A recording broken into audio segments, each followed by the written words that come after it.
As healthcare providers increasingly adopt innovative technologies such as telehealth, patients are receiving care in completely different ways. From primary and preventative care to monitoring patients in rural communities, what are the areas where telehealth is proving effective in improving healthcare outcomes, and how can patients be made aware of both the advantages and limitations of these healthcare advances? We look forward to discussing this throughout this morning's conversation. But before we begin, a few quick housekeeping notes. In addition to our audience here, we're also live streaming at thehill.com/events. Please remember to turn your phones on silent, but we do encourage you to join the discussion on social media. You can follow us on Twitter at @TheHillEvents and comment using the hashtag telehealthtalks. We're going to be taking questions from the audience at the end of each conversation, so please do be on the lookout and raise your hand high so that members of our team can come and bring you a microphone to ask your question. Finally, we hope that you do find this conversation informative and interesting, and we want to hear from you, so there is a short feedback survey for you to complete at the end of our programming. So we're going to go ahead and get started. Please join me in welcoming to the stage this morning Senator Bill Cassidy, a member of the Health, Education, Labor, and Pensions Committee in the Senate, and Congressman Buddy Carter, a member of the House Energy and Commerce Health Subcommittee. As a physician, Senator Cassidy has nearly 3 decades of experience providing care for the uninsured and underserved patients in Louisiana and has advocated for telemedicine. Congressman Carter has introduced legislation in the House which seeks to improve access to telemedicine, citing the millions of Americans addicted to opioids, particularly in rural communities, who he believes would benefit from telemedicine technology. Joining them on stage this morning is my colleague and the Hill's editor-in-chief, Bob Cusack. Bob, the floor is yours. Thank you. Thanks, Katie. Thank you for joining us in a very busy week. Congressman, I want to start with you. How does you're both doctors, how does your experience as a pharmacist influence your work on telehealth in Washington, and what does Washington need to know about actually the practice of medicine? Well, first of all, I feel like I bring a unique experience to Congress. I'm currently the only pharmacist serving in Congress, and there hasn't been a pharmacist in Congress for many years. I'm a member of the Doctors Caucus. Quite honestly, I had to elbow my way in there. They weren't used to having pharmacists on board, but I'm very glad to be in there, and I'm in like Flint now, I might add. But nevertheless, this is something that's very important for me, particularly, not only because of being a pharmacist and understanding how important compliance is, how important access to health care is, but also representing a generally rural area. I represent South Georgia. As many of you know, Georgia is really described as being 2 states, Atlanta and then everywhere else. And it truly is that, particularly when it comes to health care. And we do suffer in South Georgia from having a lack of quality, our lack of physicians. And that's something that we've tried to answer, and we've been somewhat successful through telemedicine. And that has helped us tremendously. So I feel like having both those experiences, that of being a pharmacist and understanding, years of practice and understanding how important access to health care is, how important compliance is. 20% of all prescriptions, of all new prescriptions, aren't filled. I mean, 20%. And 50% of patients are not taking their prescriptions correctly. I mean, these are things that, simple things that if we could fix, that would just add so much to our society, a more healthy society, more healthy constituency. All of that would help us tremendously. But along those lines, what can policymakers do to help that situation? Well, I think what we can do is to remove some of the barriers, particularly as it pertains to access to telehealth. One of the things, I serve on the Energy and Commerce Committee and on the Health Subcommittee. One of the things that we are concentrating on in Energy and Commerce is rural broadband. I mean, having the ability to utilize telehealth in the rural areas and having the access to the to the broadband is essential in order to have this. So those are the type of things that I think we can improve on. Senator, the evolution of telehealth, being a physician, what are some of the success stories? How have you seen the delivery of health change over the years? So I used to work in a hospital for the uninsured, and among the folks we took care of were inmates. And prisons are oftentimes remote, and to get into a prison, you have to go through multiple layers of security. So you end up spending 2 hours getting there before you see a patient, and then 2 hours getting home, which is really wasted time. So if you think about evaluating a patient, there's several aspects to it. One is speaking to her, okay, or in the case of the inmates, more often a man. You speak to him. What are your symptoms? Tell me how you're doing with the medications. Another is touching them. Let me feel your liver and see if it's enlarged or small. And then the third, so the first is kind of an intellectual quality only. The second is an intellectual with kind of physical. And then the third is, if you will, machine. So where the doc and the patient are maybe interfacing through an image or through a machine. Telehealth really works in the intellectual. So we used to treat patients for hepatitis C. My nurse practitioner would stay in Baton Rouge. She would look at the screen. Here would be the patient who had committed some heinous crime and would be on hepatitis C medicine. And my nurse practitioner, so to speak, would say, okay, how are you doing on the medicine? Are you having nightmares? Are you sleeping well? Do you have a rash? You have a rash. Show me the rash. And the nurse sitting next to it would hold up and show the rash. And so that's one thing that we have already done, which is really good. We're extending that, if you will. So for stroke prevention, somebody goes to a rural hospital. There's not a neurologist. They need to give a clot buster for an occlusive stroke, a blood clot that is causing a stroke. Telemedicine allows the intellectual to come in, and the pushing of the scope, if everything is indicated, the pushing of the medicine, and the clot breaks up. So again, another intellectual interface. The physical is not so good. My staff was telling me, I have a neurosurgeon who's doing a fellowship with me, so there's a robot at UCLA which has a camera fixed onto it. I think of, I'm old enough to remember Will Robinson. And it goes up to the patient, and the patient can actually squeeze the robot to give a sense of how strong the patient is. Okay. Now that's a physical exam of sorts, but it's a clunky physical exam. And then the last is interfacing through an image. I was at a TV station, and they don't have folks behind the camera. They just have somebody you don't see directing the cameras to move. And then I went to my eye exam, and I had that slit lamp move around. I thought, my gosh, you can have an automated slit lamp. I just sit there and look beyond, and it's kind of going to sit there and do everything for it. So I can imagine that is the next phase, where that sort of minute delay of the internet doesn't impact, and you can have the machine interface in another form of telehealth. So, you have a white paper, New Ideas to Make Healthcare Affordable Again. Is affordability the biggest problem in healthcare right now? Oh yeah, totally.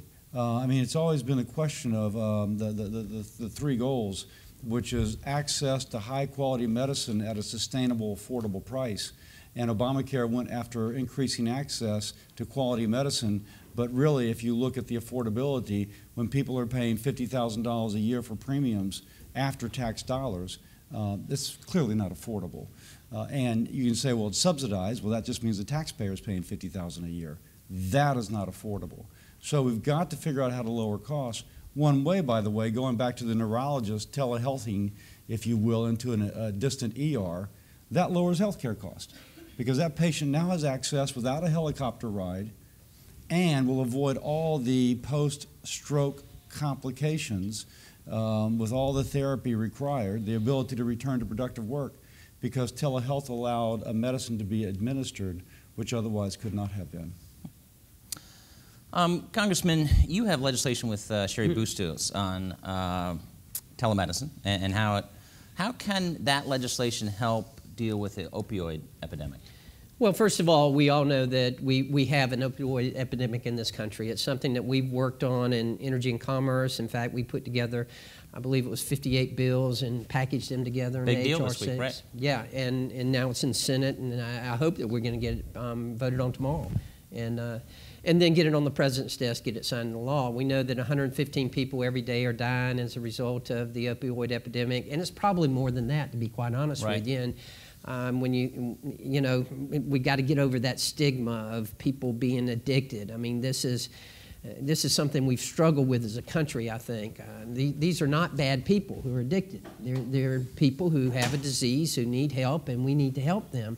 But the legislation that we were talking about, there was legislation passed in 2008 that was the Ryan-Haight Consumer Prescription Protection Act, or whatever it was. But nevertheless, that was good legislation. And arguably, it served a useful purpose, and that was to say that in order to get a prescription, you had to have a physical exam or had to see a physician physically before you could get that prescription. And what it was aimed at when targeting was the people getting prescriptions over the internet without seeing a doctor first.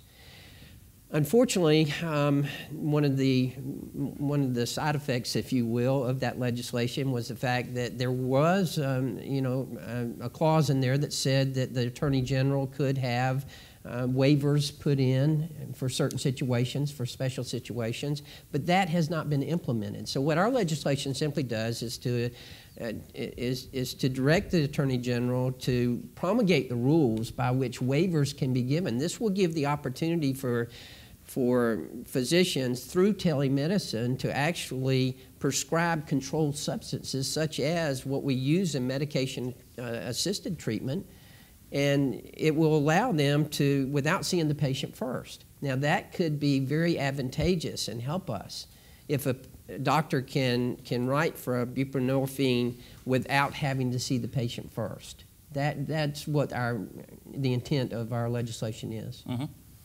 Senator, as far as patients, most patients have problems, obviously, as they get older. You speaking to me, man? Are patients, are they embracing new technology because old habits are hard to break?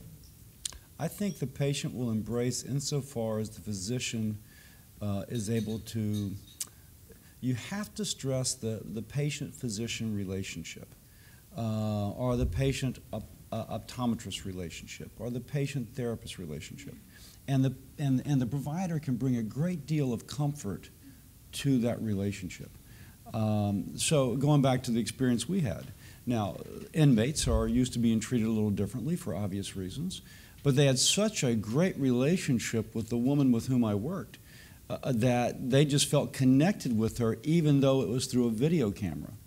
And I find that when you have a really positive provider-patient relationship, that is the case. And the patient will go along with you. Simple answer, I think yes. And I think that it isn't age. I think it is the nature of the provider-patient relationship that enables. You mentioned Obamacare earlier. If the map, as you know, in the Senate is pretty Republican-friendly, a lot of Democrats are defending their seats more than twice what Republicans are. Should the House stay Republican and the Senate picks up actually +2 Republicans, do you think that your party will revisit repealing Obamacare? You know, if you want to go there, we'll say that when the Republicans repealed the individual mandate, which Americans hated, effectively that's what most folks identified as Obamacare. So that in that sense, we have successfully done that which people considered most offensive about Obamacare. The long arm of the government grabbing you and telling you had to buy something you could not afford or else you would be penalized. And unlike the folks who are on the left saying, oh my gosh, premiums are going to skyrocket, for the first year since Obamacare was put into existence, premiums did not rise on average in the individual market this year.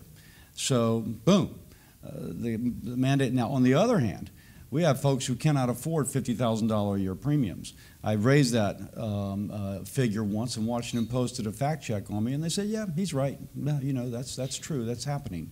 And so we've got to do something there. I'm hoping Democrats will move beyond, oh my gosh, we can't afford anybody to do anything about Obamacare, and say we've got to take care of that middle-class family who can't afford insurance, who effectively do not have access now because they cannot afford. If they are willing to partner with us, we can do something incredibly positive for those patients. And if not, they'll continue to be They'll continue to be just collateral damage over an ideological war. Congressman, you said, you noted that you're a member of the GOP Doctors Caucus, though I guess it was tough getting in. But how often do you meet, and what do you do? Well, first of all, we meet at least monthly and sometimes twice a month. And you know, it really has evolved into what I think is a very useful and productive component of what we're trying to do in healthcare and what we're trying to do in the legislature. We have different speakers in. We've met with the Surgeon General. We've met with CMS Director, and we discuss certain things that are important to us and important to our constituents, important to the committee. Those are the type of things that I think we can have a lot of productive discussions with. Not only that, but we've had leadership actually come to us and ask us our opinion and ask us to formulate policy, if you will, for what you know we should be addressing in Congress. Senator, I want to get some news of the day. Big day for Brett Kavanaugh.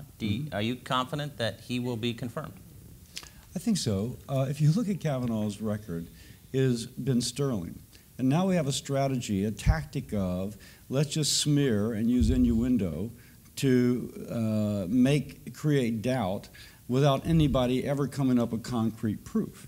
Dr. Ford is obviously the one who is testifying today about 2 minutes, a 2-minute experience. And she has named 4 people, one of whom was her best friend, all 4 of whom deny that the party took place as she described, including her best friend denying this. So at some point, it is going to be Dr. Ford against 4 people, including her best friend, about an event 36 years ago.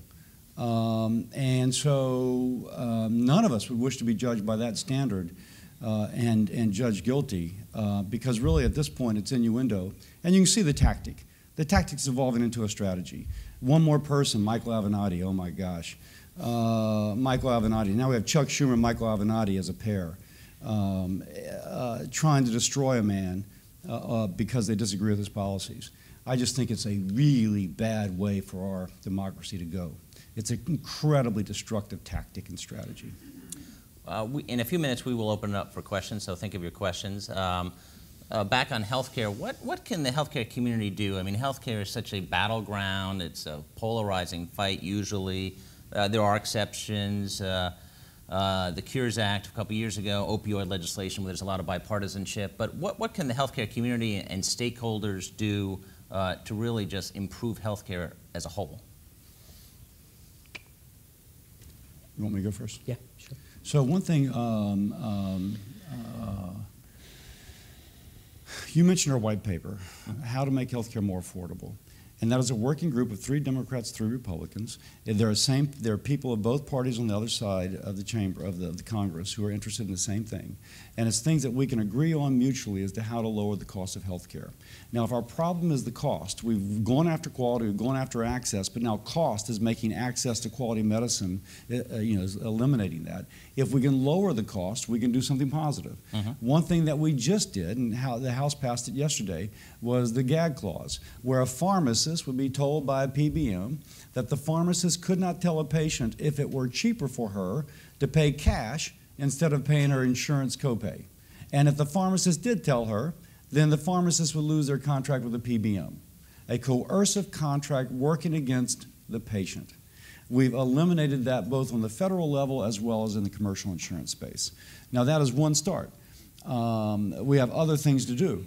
But if we just go after the high cost of health care, boom, boom, boom, boom, boom, boom, it's bipartisan, hopefully we can find a way to move forward to even more global issues, but don't underestimate what something like price transparency would do to lower cost. You can go to one, under current law, if you have an urgent care center operated by a hospital, within 30 miles of the hospital, so 30 miles away, it can charge rates similar to a hospital outpatient department, which means there might be a $500 fee just for walking in the door. Next door could be an urgent care center run by a couple of docs. Same service, that it's $50. Here it's $550, here it's $50. The patient doesn't know until she's billed. If we had price transparency, think of a French restaurant. Oh, my gosh, this is what it cost. Oh, over here, this is what it cost. I'm going to go here. We need to have the patient to have that power. I can give example after example of how price transparency could lower cost and preserve access to quality medicine. Congressman? I would concur. The key is transparency, particularly when it comes to prescription drug pricing. And listen, we've got middlemen out there, PBMs, pharmacy benefit managers, who are simply not doing justice to healthcare at all. You ask what is their mission, and you look at their mission statement, and it will tell you it is to lower drug costs and to control drug costs. Well, how's that working out for you? Why are we talking about it if they are doing their job? They're not doing their job. We had the opportunity when I served on the Oversight Committee a couple of years ago. We had the problem with the EpiPen being so expensive, $600. And, we had the CEO of Mylan Pharmaceuticals there. And here's the pharmaceutical manufacturer. That's the beginning. I'm the pharmacist. I'm the end. She's the one. They're the company that makes the medication. I'm the company. I'm the last one to dispense it. And I ask them, okay, when it leaves you, how much does it cost? Well, it costs $150. Now, I believe her. I have no other choice but to believe her, and I don't think she would tell me wrong. Well, when it gets to me, it's $600. What happened in between? What happened in between that $150 and that $600? She doesn't know. I don't know. Nobody knows, because it's such an opaque system that we don't know what's going on there. All we're asking for is transparency. And I will tell you that the most significant and the most immediate impact that we can have on prescription drug prices is to have transparency within the drug pricing system. That's what's going to bring healthcare costs down. I am a strong advocate for competition. I believe in the free market, and that's what we need in healthcare. People say, oh, you want to take away our healthcare. No, not at all. I just want to see us have competition in healthcare. I was an independent retail pharmacist. You want to talk about swimming with sharks? Now, let me tell you, that's tough anymore. And it was tough when I was going through it. But that's what we have to have, is competition. And I'm not just talking about pharmacy. I'm talking about healthcare in general. How many physicians do you know anymore who just go out and hang out their shield? Most of them are affiliated with the healthcare system or a hospital system, which is fine. But what happens is that you have a decrease in competition, therefore you have less people competing, means higher prices generally. Can I add something to what you said? Absolutely. So Consumer Reports had secret shoppers go out and look for drugs, 7 different generic medicines, and they found for one generic medicine, now this isn't a PBM, these are the pharmacists, for one generic medicine there was a difference in price, for cash price, okay, you're not insured, you're paying cash, and you don't have a backup plan, no negotiated price. The cash price varied from $44 to $700 for generic medicine, $44 to $700. And it was the chain pharmacies that were $700, which tells me that they had figured out through all their algorithms that the people who come in without insurance are least likely to shop around. It was the independent pharmacy and some online stuff that was actually the cheapest. So if we had an active way to publish the price, send out a mailer. If you're on statins, this is what our cost is. Then you would begin to drive down costs. By the way, these are uninsured patients paying $700 when the cost basis was $44. That is not power to the patient, that's power to the vendor, and that's not where we need to be. Can I add one thing to that? Thank you for mentioning the gag clause, and of course that was legislation that I introduced in the House, and we introduced passed that it. in the Senate. I know. We accepted the Senate's bill. So. You got to let the lower chamber have a win. But nevertheless, the gag clause. We had an example within our committee, within the Energy and Commerce Committee. One of our members on the other side of the aisle, one of our Democratic members, gave an example of where she went into the drugstore to get some medication for her husband, and was told the copayment was going to be $1,300. She had the knowledge to ask the pharmacist, well, if I pay cash for it, how much will it be? $40. Now, folks, there is no legitimate reason whatsoever there should have been that significant of a difference. That's why this legislation I'm so proud of. We passed it out of the House yesterday, and now it goes to the President's desk to be signed. This is going to help.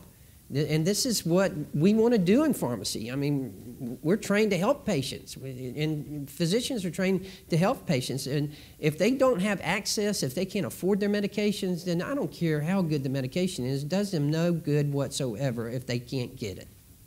We'll open up to questions from the audience. If you have a question, please raise your hand and identify yourself. And we have people with mics. Good morning, and Congressman, thank you for your work on the Ryan-Haight Act. My name is Jonathan Evans from Novotel Telepsychiatry. That has been a significant hurdle, the Ryan-Haight Act, for us to get our addictions-boarded psychiatrists into clinics. We have a real opportunity to do that. What could we do to help you get that passed? Because I know there have been attempts in the past. I've had endless meetings with the DEA over the last 3 years, and we cannot get any traction with them. So what could we do to help you? Well, certainly the legislation has passed now, and it'll go to the president and to be signed, and I think it'll be signed. This is very important because, as you know, we have a shortage of psychiatrists in this country. We have a shortage of physicians. You know, we have these primary care deserts that are so prominent. And why I'm so excited about this is it's going to give the opportunity for physicians, particularly for psychiatrists and mental health practitioners, to actually prescribe these medications without seeing the patient first.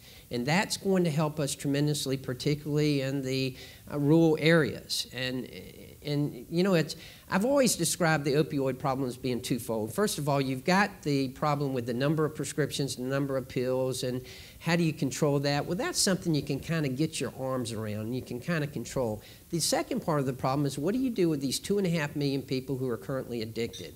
They're not bad people. They're good people. We've just got to help them. That's why this is going to help so much. And this 2.5 million people, if we can get them back active in society, our unemployment rate is low, they could help us in our labor market. They could help us so much, and we need them. And we want them back as active and participants in our society. So this is just a win-win-win situation for all of us. So thank you. I'm afraid we've run out of time. Please thank our lawmakers for showing up today and talking about a very important issue.